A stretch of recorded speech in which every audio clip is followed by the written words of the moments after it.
How are you all? Students, in our previous lecture we discussed about parallel circuits in home. हमने घरों में parallel circuits और different electrical appliances के बारे में बेटा पढ़ा था. Today's topic is about resistance.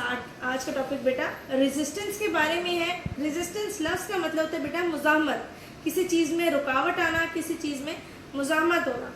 यहाँ पे बात हो रही है इलेक्ट्रिकल सर्किट्स की, इसलिए हम ये कह सकते हैं कि इलेक्ट्रिसिटी के फ्लो में जो रुकावट है, इलेक्ट्रिसिटी के बहाव में जो रुकावट है, हम उसको रेजिस्टेंस बोलते हैं, या इन आवर साइंटिफिक लैंग्वेज इसको हम इलेक्ट्रिकल रेजिस्टेंस बोलते हैं.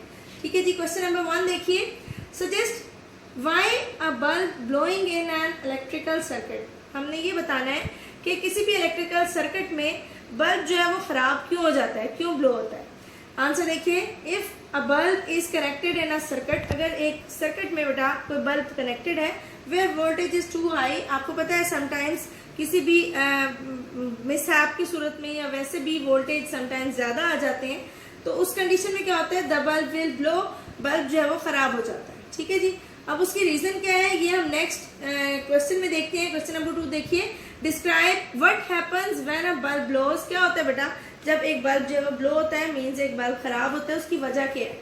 आंसर देखिए. The thin filament of a bulb gets hot. जो उसके अंदर बारीक सी तार लगी हुई होती है बल्ब में बेटा, उसको हम उसका थिन फिलामेंट बोलते हैं.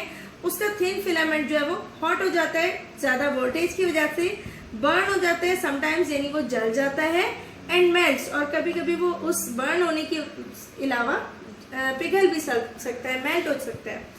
When a large amount of current flows through it, जब उसमें से ज़्यादा अमाउंट में करंट फ्लो करता है. नेक्स्ट नंबर 3 देखिए. इसका पहला पार्ट है name 2 materials that have different electrical resistance. 2 materials के बेटा आपने नाम बताने हैं जिनकी इलेक्ट्रिकल रेजिस्टेंस डिफरेंट होती है, यानी वो करंट के फ्लो में जो है डिफरेंट रेजिस्टेंस का मुजाहरा करते हैं. ठीक है जी. इसके आंसर देखिए. Copper and nichrome. बेटा ये दोनों कंडक्टर्स हैं लेकिन इनकी इलेक्ट्रिकल रेजिस्टेंस जो है वो डिफरेंट है. आंसर देखिए. नेक्स्ट पार्ट देखिए इसका. Which of these has a lower resistance. इनमें किन की रेजिस्टेंस जो है वो कम होती है.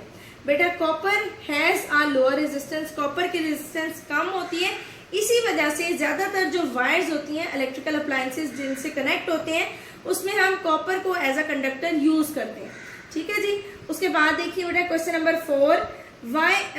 what effect does the thickness of a wire have on its resistance. Resistance के ऊपर वायर की थिकनेस का क्या असर है, यानी अगर वायर जो है, तार जो है वो मोटी होती है, ज़्यादा थिक होती है, तो उससे रेजिस्टेंस के ऊपर क्या इफेक्ट पड़ता है. आंसर देखिए.